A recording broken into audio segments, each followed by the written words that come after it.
Am I live on Comedy Schools Radio Network.com? Indeed, I am. Am I live on YouTube on Comedy Schools? Yes, sirree, Bob. Am I now live on Facebook Live? Without a doubt, twist and shout. We are live on 3 platforms, ladies and gentlemen.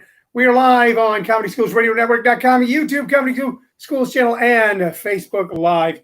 It is Saturday night. This is the one night of the week that we do the show at a different time than its normally scheduled time.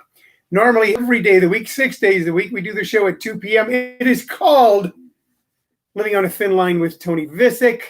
I am Tony Vicich. It is your daily reprieve from all the anger, anxiety, weirdness, and hoopla enveloping our world today. Hello, Tina and Mike. All right, people are starting to show up. We're going to have a fun time. We're going to have a real good time. Just want to mention real quickly, we want to mention this quickly, that tomorrow night at 7 p.m. Mountain Standard Time, we will be presenting Tony Vicich Presents. We will present Tony Vicich Presents. Show's called Sunday Night's Funnier. It's where I bring you 3 or 4 of the best comics from the greater Phoenix area, and they do a live Zoom show for you. It's the show where you might die laughing, but you won't die from the coronavirus. Tickets are only $10 and are available at ComedySchoolsRadioNetwork.com or our granddaddy, ComedySchools.com. Jim Perry says I look skinny. You know, I have lost weight during the pandemic. During the pandemic, some people gain weight, some people lose weight. Plus, I had a little touch of food poisoning this week, so I ate a little less than normal. But I'm feeling fine. I'm feeling better. Things are going well. But make sure you buy a ticket for that show tomorrow night. When you buy a ticket to one of those shows, to our Zoom shows, you're buying 3 things: entertainment, you're investing in the American economy. Hello, Sally Kuhn. Is it Kuhn? Am I saying it right, Sally? The American economy, because we pay the comics through your proceeds. And also we donate to the Maricopa Food Pantry. We were out at the Maricopa Food Pantry today. We put up a little picture later on of us with the weekly check we give them. They were not up and running last week. They took a week off after weeks and weeks and weeks and weeks and weeks. Kenny, thank you. Thank you, Sally. That we want to get it right. Sally Kenny. After weeks and weeks and weeks, they did take a week off, but we were out there today donating. We're going to put up a donate button with that picture. And if you want to help out a food pantry in particular, Maricopa Food, by the way, they don't know I'm doing this right now. This is, we are not an official endorsee. Okay. They have no idea. They know that we bring them a check every week. We ask them if we could do it. We want to do something to help contribute. But they were turned down for a rather large grant by the city of Maricopa, by the rules that city of Maricopa set up justifiably. But we don't like it. We don't like it at all. We like a lot of the people who run this city, but we don't like that particular decision. And they wanted money to be able to buy a refrigerated food truck so they could bring it right into town, bring food into town and keep it fresh. We're going to help them do that. So every week we donate. And if you want to, you'll be able to donate too. Okay. Thought of something. Got an idea. Might help. First off, I got results for my COVID test today, and they were negative. I thought they'd be negative. Shirley and I got test results. The results were negative. We don't have COVID. We're happy about that. A few months ago, I actually went and took an antibody test with that little hope in my head. All right, I already had it like in January. Remember when we were all thinking that? I think I had it in January because I had the sniffles and I was firing burritos out my backside that were not digested properly. Our antibody test came back, did not say that we had had it before, and now we're negative. I'm glad of that. What Shirley and I are doing is working. We are primarily staying at home. I have. It's not like I won't step a foot out my front door. I've got a large area here to be able to walk my dog. Shirley and I go for walks. We got a nice backyard. We do see select family members. Certain business friends have done a couple shows, but we're really, really, really careful because we don't want to get it, but we really don't want to give it to you. So I've got an idea that can help reduce the spread of coronavirus. It's going to work. Okay? It won't end it. It won't successfully make it, We could come outside again. The sun is shining. The aliens have left. We have our country back. None of that. Okay, but the more there was a guy on some social media platform today saying, "Hey, listen, when I mention sports teams because I like sports, I don't feel like listening to people's political stuff." And then immediately, people who look like me, God, as much as I want to say, I don't know, maybe this is overblown, but it's always get people like me going, "I won't support sports because they support Black Lives Matter. Black Lives Matter is racist." You may agree or disagree with Black Lives Matter. I support Black Lives Matter. I don't agree with a lot of their policies, their specific policies, but those are policy disagreements, not thrust of the idea agreements. They're not racist. But this is what I figured out. I got it figured out. How we can get all the anti-vaxxers, anti-maskers to just stay home. So all these people who go, "I'm not wearing a mask," and then they go running around in stores, coughing and sneezing and looking at you and, "I don't have to wear a mask. I got freedom. I got freedom." Okay, freedom is not license. Okay, I got freedom too, but I can't go take a crap on your front lawn. I also can't cough in your face and give you and make it so that you end up ass up in the air with a ventilator tube in your mouth. I don't have the right to do that. But it's hard to convince these people. Okay, and they believe what they believe. So we got to help them. We're going to help. We're going to help the anti-masker, anti-vaxxers. We're going to help them. Okay? Because almost all anti-maskers are also anti-Black Lives Matter. Almost all I'm not judging the rights and wrongs of all of this. I'm just stating the fact. So a lot of people are saying, "I won't watch sports now because Black Lives Matter. I won't watch it."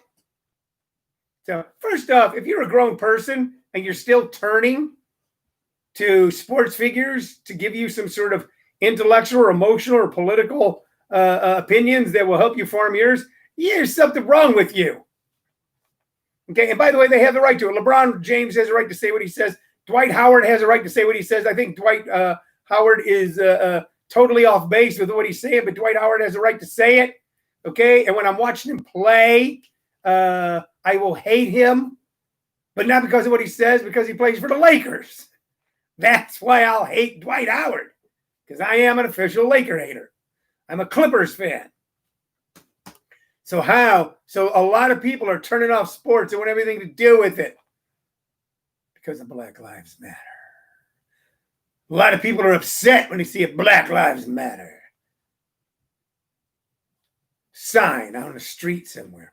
A lot of people are upset when they see a Black Lives Matter when it's all painted out on some boulevard someplace. They don't like it. They don't want anything to do with it. So here's how we get the anti-maskers to stay home. We paint Black Lives Matter everywhere, on every street, on every signpost, on every building. But BLM, which used to stand for Bureau of Land Management, and but a lot of those people don't like that place either. They don't like Black Lives Matter. They don't like the Bureau of Land Management.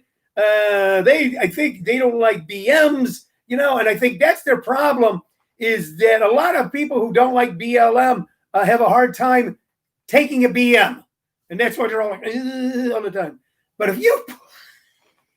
if you paint Black Lives Matter everywhere to go, "We're not going on down that street. We're not going in that store. We're not going over that." And they'll just stay home, shut in with their anger and their beliefs. And they have a right to. And that is going to reduce dramatically the number of people going around and affecting other people. Because then it'll just be a bunch of basketball fans wearing masks going, "You know what? We got a negative COVID test and we're wearing masks and gloves. Let's go get some beer brats and cook them up before we watch a baseball game." Okay? That's how we're going to do it. That's how we bring America back. That's how we make America great again. That's my 2 cents. That's actually 14 cents. I think what I just said adds up to 14 cents. I don't know what any of you think of that. You may agree or disagree. Either way, I don't know. All right. This show is based on 3 things, 3 platforms, 3 things. The little commentary up front is not one of the things based on, because some days I don't feel like doing it. But I give myself the space. It's based on 3 things. Your questions and comments. Let's see.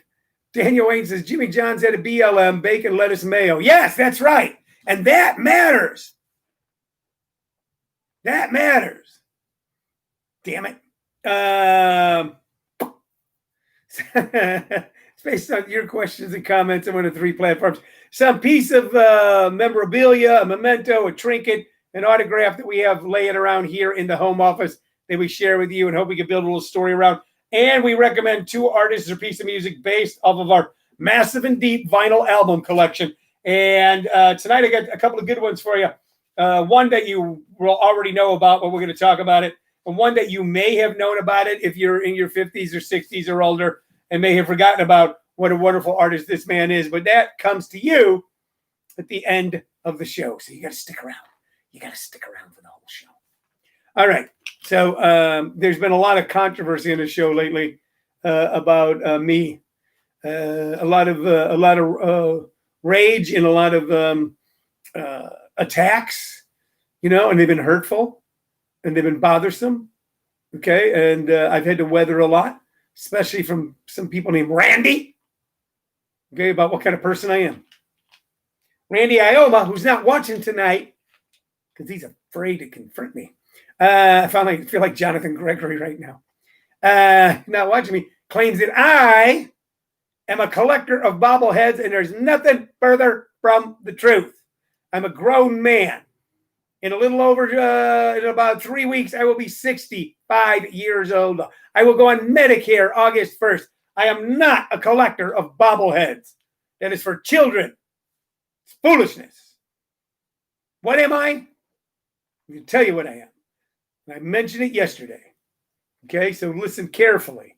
When you start going, oh, that Tony, he likes to collect bobbleheads. That's what he's into, is bobbleheads. That's not true. I'm showing you albums every day. Am I an album collector? I got like 75 old radios in his house. Am I a radio collector? All right. No, I've got one human bone sitting back there. Am I a bone collector? No.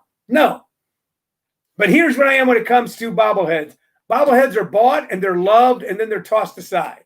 And usually they just end up in some landfill someplace, like in Toy Story. But I rescue them somewhere between when people get tired of them to get thrown away. Eventually they'll get thrown away. But I prolong that journey. I take them. It takes them a little while longer to get there. I am the ferryman. Not fairy like F-A-R-Y. Don't start that shit. Okay. Ferryman, F-E-R-R-Y. Like in mythology, like the ferryman on the river Styx, where when you passed away, you then went to the river Styx, where the ferryman took you to your final destination. Now, in that, you had to pay them. You had to pay the toll. So they used to put coins on people's eyes and stuff in the old days. Here, we buy the bobbleheads. Matter of fact, we're like bobblehead rescue. You've heard of animal rescue? I'm bobblehead rescue. I'm the ferryman, Tony the ferryman, rescuer of bobbleheads. With all that said, here's another one. Hey, there we go. All right, so this is a pretty cool one right there. Look at that, it's a good bobble. Look at the beard work on this. This is Archie Bradley, okay, Arizona Diamondback. This was given out on, if you can read that, and you probably can't because it's backwards. This was given out on Gila River Hotels and Casino Night, Viva Cuiva, Wild Horse Pass, and Lone Butte. They own 3 casinos. They are casinos that exist on Native American tribal lands, where they are slowly but surely, through a very intelligent scheme, going to get the entire country back by getting us to piss it away at blackjack tables and slot machines. So this is Avery Bradley. Good work on the beard. Look at that. Teeth. Here's something cool. This is him when he gotten on base. I don't know if you can see it. You talk about detail. Right there, it's like they put a little dirt on the leg there. Okay? All right, that's right. Bobblehead rescue. Every day, thousands of bobbleheads are thrown into trash cans and left in garages and end up in landfills. The eyes of an angel. But you can help today. Donate your bobbleheads. Donate them to Goodwill, a curio shop, some child in need. We're here to tell you. And then you got some bobblehead, like a little crack, and it's not bobbling right or stuff. This is the abuse of bobbleheads, something torn up on it. Every day you can help save a bobblehead. So, hold on. this thing had something on it. Oh, listen to that.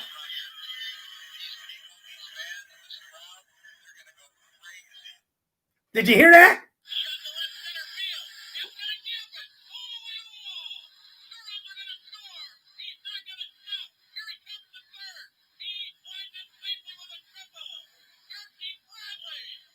Yeah. Hold on, let's see one more for the YouTubers.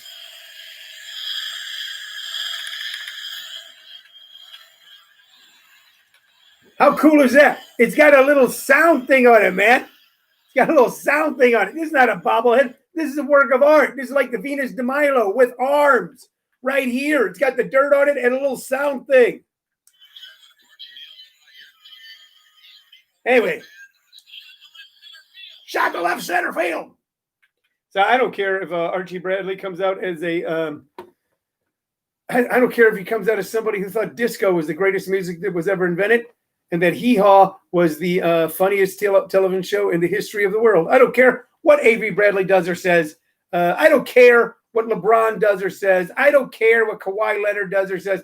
I like watching sports. I get a kick out of it. I love it. I wasn't good at it when I was a kid. I'm not good at it now.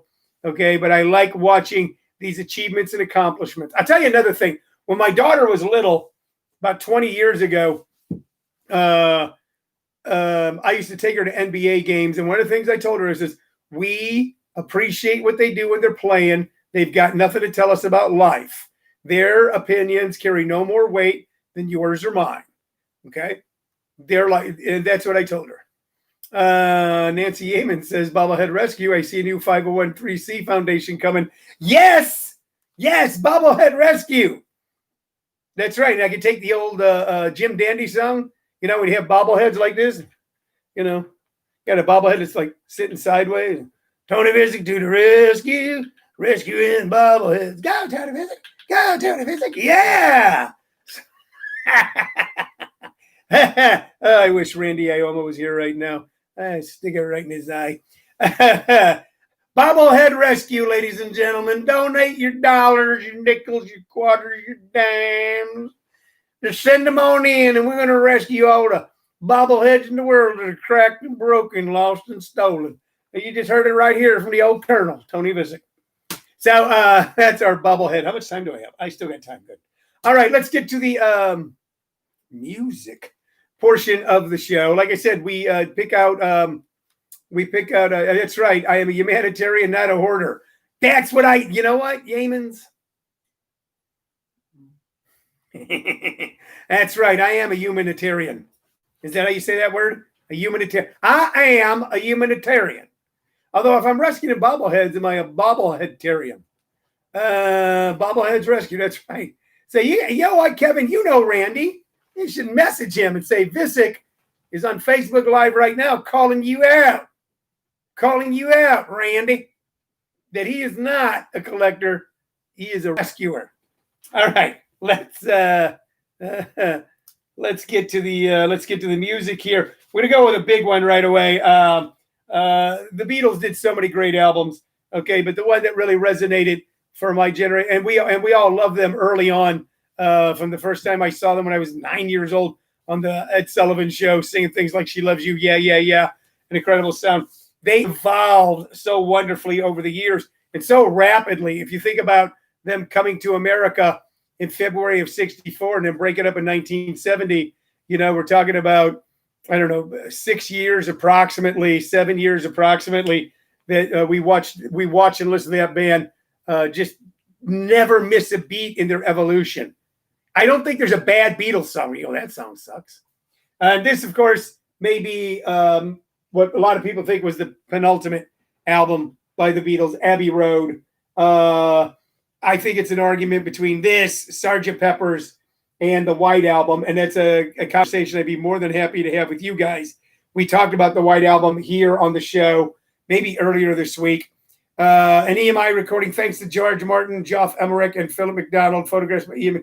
George Martin was, in a sense, the fifth Beatle, their producer, who would sit there and go, I don't know, boys, have you ever thought about trying some violins right there? Boys, have you ever listened to Ludwig van Beethoven? And kind of gave them a musical education. And they could have been arrogant snots going, look, look here, old man, you just press the buttons, okay? We're going to play the guitars and sing. But they didn't, okay? They soaked up knowledge and their music evolved and changed. So many different genres, so many different types. This, of course, is the legendary cover of Abbey Road. And on it, of course, Paul is barefoot, smoking a cigarette. And you talk about one of the granddaddies of the big conspiracy theories of the 60s. There were three, actually. And one was that John F. Kennedy was not a lone assassin. I'll leave that one alone for right now. There was a right-wing group called the John Birch Society claiming that fluoride in water was a communist plot to take over our minds. And the third one was that Paul McCartney was dead and that this was one of the clues because he was barefoot when the other ones had on shoes. You know, it's interesting to think that this photograph was taken of four guys on a morning or afternoon walking across the street. That's all it was. Just one snap. Just snap. And there it was. Caught in time. Caught in time. And it's become as easily a recognizable picture to millions of people as the Mona Lisa or a Picasso painting. You know exactly what it is. The songs on here, what is that? Kim Brown says, Randy Alma, you're missing it, man. Read the above comments from Nancy Yeamans. Daniel Wayne says, wow, it's tough to call Abbey. It's a tough call, but Abbey Road was great. So was Sgt. Pepper's. Hi, Adrian Sanford. He's joined. I'm not really starting to debate about those three albums. I mean, or even, their first albums.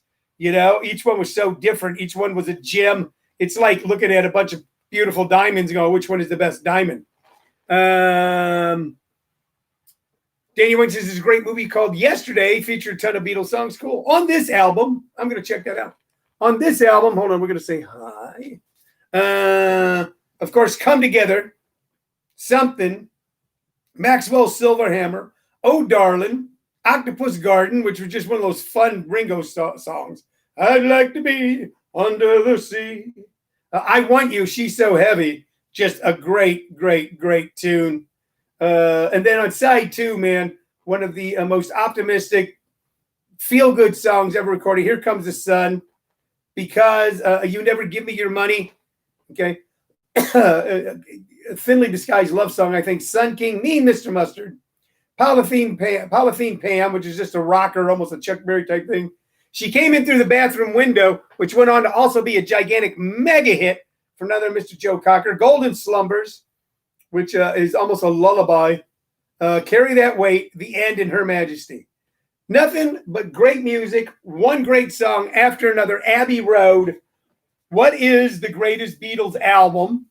Okay, was it? And I think all their albums were great. And by the way, I'm more of a Rolling Stones guy. And I tell you, the Beatles, the Stones were always around, but the Beatles were always around. Yes, somebody goes, what's your favorite band with the Beatles? I go, well, that's not hard. You haven't done a lot of research. You haven't done a lot of listening. They were played constantly. But especially now for me over the years as, top 40 radio or rock radio or what radio was for me most of my life no longer really exists in that exact form. You don't hear the Beatles just showing up on the radio like you used to. Beatles not showing up on television like they used to. And then you go back and listen to one of these albums and go, man, do I miss people who can make music like that. So we could have a conversation sometimes at greatest album. I think it'd come down to three. Sgt. Pepper's, the White Album, and Abbey Road. I don't know what your thoughts on it are, but I'd love to know them. And now our final piece of music for the evening. This guy was like one of my favorites, and it was like one of those offbeat things. A lot of people knew him, but they weren't into him as much as I was. But people who are really into music of that era absolutely love this guy. Such an important contributor to the soundtrack of my life and so many others. Guy started out as a A&R guy, as a session player, as a songwriter and song plugger out in Los Angeles, working for a particular record company. Okay, went on, was part of, not a big part of, not as big as some, but a part of the now legendary Wrecking Crew, that group of session musicians that played on almost every rock record made between 64 and 68, or even beyond that. group of musicians that play on a Frank Sinatra piece in the morning and then play on a Beach Boys piece later on that afternoon, the Wrecking Crew. He was a part of that along with Glenn Campbell. Of all the members of the Wrecking Crew, these great, incredibly gifted session musicians that added so much music for the American soul to be able to suck up.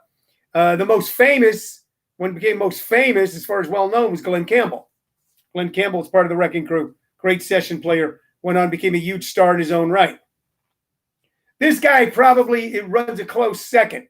Okay, and he first came to us, this guy we're going to talk about now, or came to our awareness, not because it's something that he was fronting, because it's something that he helped put together. Joe Cocker was in America, was going to do a tour, and I forget how the story goes, if the band kind of fell apart right before the tour, and this man was asked to put together a band. He goes, all right, but it'll have to be my band, put together my way. And he created a Southern rock style, soulful sound for Joe Cocker that took Joe Cocker already from the superstardom that had immediately been granted to him through his performances in the movie Woodstock and made him a permanent star. And the man who put together that entire arranged all the music, hired all the backup singers, all the musicians, put it together, then became featured prominently in the documentary about it, where he, in a sense, outshone Joe Cocker. And we're talking about Leon Russell. Now, if you don't know Leon Russell's work, okay, then I really, really, really, really, really urge you to, Kevin Brown says, only record crew I knew was world-class record crew, old school hip-hop. Well, this precedes that, Kev. And nothing, I'm taking nothing away from old school hip hop. You know, I know that for Kev, for you, it's like Digital Underground is like, you know, the Holy Bible to you, that you, the Humpty Dance, where that plays, you just can't stop toe tapping. This album I'm holding right now is called Carney. He had a bigger, the one that really made him famous in his own right was Shelter People. But two movies made Leon Russell famous, and one was Mad Dogs and Englishmen, the documentary of Joe Cocker's tour, and the other one was Concert for Bangladesh. Concert for Bangladesh was a concert put together by a bunch of famous musicians in the early 70s to raise money for the now defunct country of Bangladesh, where there was mass starvation. So our generation, coming to our own as young adults in the post-Vietnam or near the end of the Vietnam War, became aware of the horrific starvation in a lot of the world.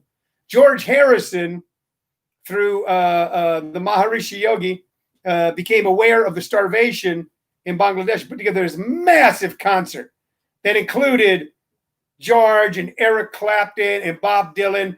And over on piano sat Leon Russell, doing a version of Jumpin' Jack Flash that is better than the Stones. All right, but on this album, Carney, which is more of a reflective kind of a song. It came out when I was a senior in high school in 1973. It's just some wonderful, wonderful music. Carney, Acid Annapolis, If the Shoe Fits, My Cricket, Magic Mirror. It's a great tune. And then a song that went on to be recorded by dozens and dozens of artists, most notably George Benson, the great rhythm and blues soul singer, this smooth singer, Masquerade. I'm lost in this masquerade. And you got to listen to Masquerade, first by Leon, then by George Benson, to tell me that's not a great, great, great torch song. And if you don't know what a torch song is, I don't have time to explain it to you. I will later on. On side one, of course, was Tightrope, Out of the Woods, Me and Baby Jane, great song about drug addiction, Manhattan Island Serenade, Cajun Love Song, and Roller Derby, about the queen of the roller derby. It was just a fun romp. It's a fun rollick. This is an incredible album, a lot of fun, great catchy tunes that you'll find yourself humming to afterwards. And after listening to them, you go, I'd like to know more about this guy. So listen to Leon Russell do this Masquerade. Then listen to Queen of the Roller Derby. Listen to that scratchy Oklahoma voice. Leon was part of, there were some incredible people came to Oklahoma. Leon Russell, J.J. Cale, just to name two, along with Woody Guthrie, of course. One of those places like Bakersfield that you would not think of as progenitors of great American music, but they were. So Leon Russell. There's also a documentary with Elton John was so inspired by him when he was a young man that he later on when Leon was sick, he actually took him out on tour and helped him out. So that's our show for today. We've cleared up some things. I am not a bobblehead collector. I am a bobblehead rescuer. We are starting an organization called Bobblehead Rescue. Told you about tomorrow night's show at 7 o'clock. Buy tickets at comedyschools.com. Told y'all we're going to get this pandemic down by painting Black Lives Matter everywhere we can. And we recommended, of course, the Beatles' Abbey Road. Don't have to do that for most folks. And Leon Russell's Carney. We'll be back tomorrow at our normal time, 2 p.m. Mountain Standard Time. Until then, I'm Tony Vicich. Bye-bye.